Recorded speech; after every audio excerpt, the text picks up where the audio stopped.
दुर्योधन की पत्नी का नाम भानुमति था।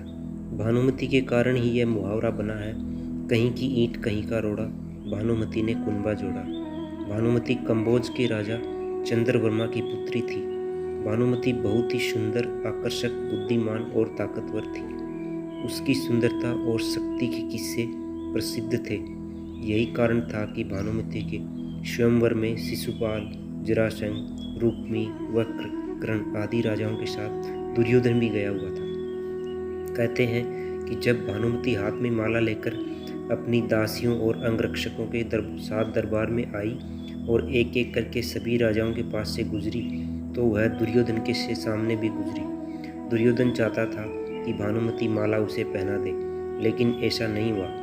दुर्योधन के सामने से भानुमति आगे आगे बढ़ गई। दुर्योधन ने क्रोधित होकर तुरंत ही भानुमति के हाथ से झपट कर माला खुद ही अपने गले में डाल ली। इस दृश्य को देखकर सभी राजाओं ने तलवारें निकाल ली। ऐसी स्थिति में दुर्योधन ने भानुमति का हाथ पकड़ा और वह उसे महल के बाहर ले जाते हुए सभी योद्धाओं से बोला, कर्ण को परास्त करके मेरे पास आना।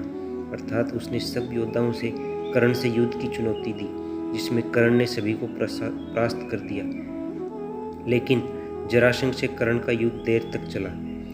जरासंध ने दुर्योधन की बीवी भानुमति के स्वयंवर में भी भाग लिया, और जब दुर्योधन जबरन भानुमति को अपनी पत्नी बनाना चाह रहा था, तब जरासंध और कर्ण में 21 दिन युद्ध चला, जिसमें कर्ण जीता और पुरस्कार में जरासंध ने कर्ण को मालिनी का राज्य दे दिया।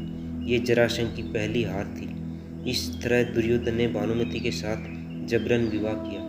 भानुमति को हस्तिनापुर ले आने के बाद दुर्योधन ने उसे यह कहकर सही ठहराया कि भीष्म पितामह भी अपने सतोले भाइयों के लिए अम्बा, अंबिका और अम्बालिका की हरण करके ले आए थे।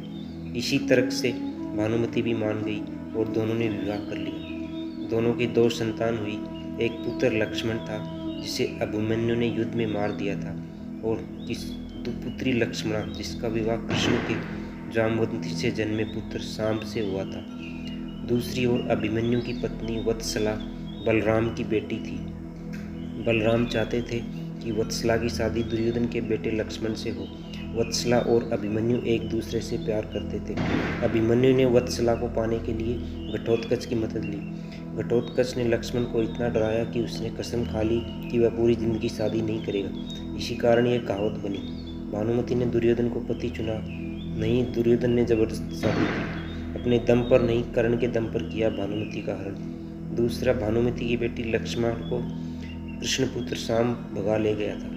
तीसरा पुत्र लक्ष्मण की इच्छा पूरी नहीं हुई और वह अभिमन्यु के हाथों में युद्ध में वीरगति को प्राप्त हुआ। इस तरह की विस्मृतियों के कारण ये कहावत चरितार्थ होती है। कहते हैं कि भानुमति का कर्ण के साथ अच्छा संबंध हो चला था।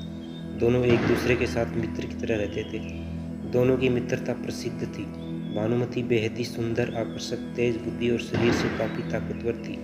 गांधारी ने सती पर्व में बताया है कि भानुमति दुर्योधन से खेल खेल में कुश्ती करती थी, जिसमें दुर्योधन उसे कई बार हार भी जाता था। भानुमति को दुर्योधन और पुत्र लक्ष्मण की मौत का गहरा धक्का लगा था, लेकिन उसके बाद ऐसी किंवदंती भी सुनने को मिलती है कि भानुमति ने पांडवों में से अर्जुन से शादी कर ली थी।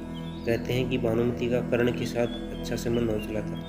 दोनों एक दूसरे के साथ मित्र की तरह रहते थे। दोनों की मित्रता प्रसिद्ध थी। कर्ण और दुर्योधन की पत्नी भानुमति एक बार शतरंज खेल रहे थे। इस खेल में कर्ण जीत रहा था। तभी भानुमति ने दुर्योधन को आते देखा और खड़े होने की कोशिश की। दुर्योधन के आने के बारे में कर्ण को पता नहीं था, इसलिए जैसे ही भानुमति ने उठने की कोशिश की, कर्ण ने पकड़ के बिठाना चाहा। भानुमति के बदले उसकी मोतियों की माला कर्ण के हाथ में आकर टूट गई। दुर्योधन तब तक कमरे में आ चुका था। दुर्योधन को देखकर भानुमति और कर्ण दोनों डर गए कि दुर्योधन को कुछ गलत शक न हो जाए, परंतु दुर्योधन को कर्ण पर बहुत विश्वास था। उसने इतना सिर्फ कहा कि मोतियों को उठा ले, और वह जिस उद्देश्य से आया था उस संबंध के में कर्ण से चर्चा करने लगा। इस विश्वास के चलते ही कर्ण गलत समझ लिए जाने से बच गए। हालांकि कुछ लोग इस घटना का वर्णन इस तरह करते हैं कि दोनों शतरंज खेल रहे थे, भानुमति हार रही थी तो कर्ण प्रसन्न था।